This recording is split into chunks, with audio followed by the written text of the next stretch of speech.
All right, welcome to Note 17-1, line segments and lines on the coordinate plane.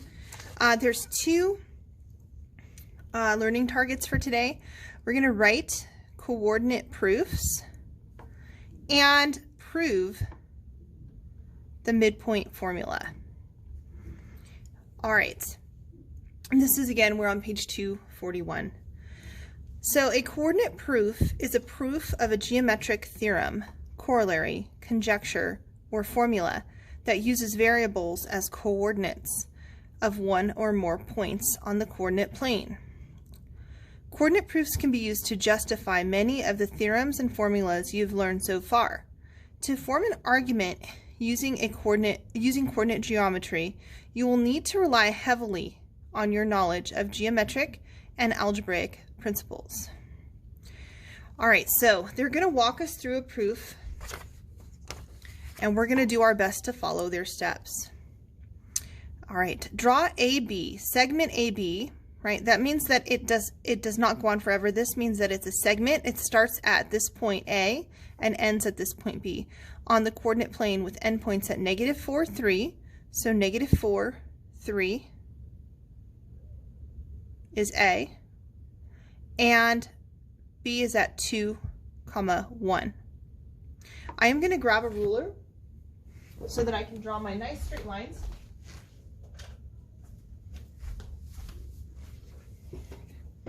So this is B. All right. Okay. It says find and plot the midpoint of AB. Okay, so there's a couple different ways you can find a midpoint. Some people can just like algebraically or graphically, see where it is. The midpoint between A and B is right halfway between the Y's and halfway between the X's. So for example, it looks like I move over 1, 2, 3, 4, 5, 6 units on the x-axis. So half of 6 would be 3 units. So I would move over 1, 2, 3 units, and it's going to fall somewhere on this line. And then for the y-axis, it looks like I move down 1, 2 units, and so I would move down half of that, which is 1 unit. So it'll be somewhere on this line.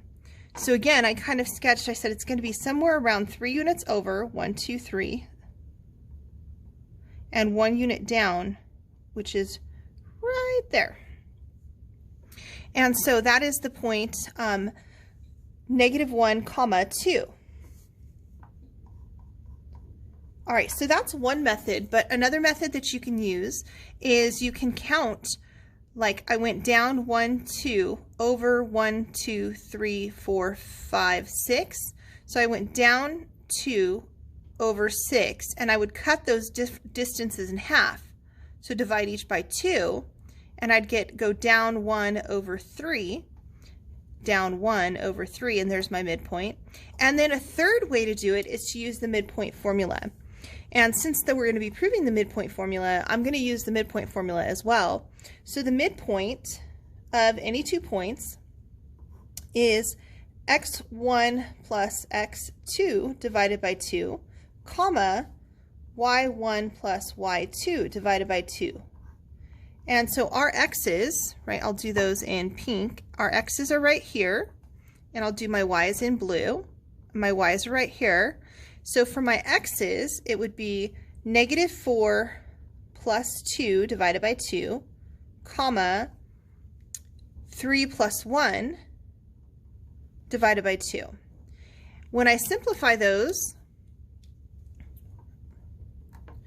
this would be -2 over 2, comma, 4 over 2, which is the same thing as -1, comma, 2. So I've shown you 3 different methods to find a midpoint. All right, the steps in item 3 will show you how to use a coordinate proof to justify that the midpoint formula is valid. You'll be able to show the following. Given, so this is our given information.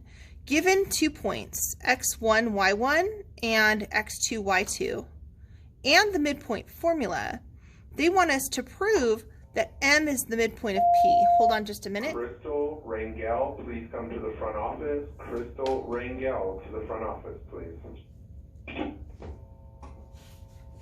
All right, guys, I apologize for that. Okay, so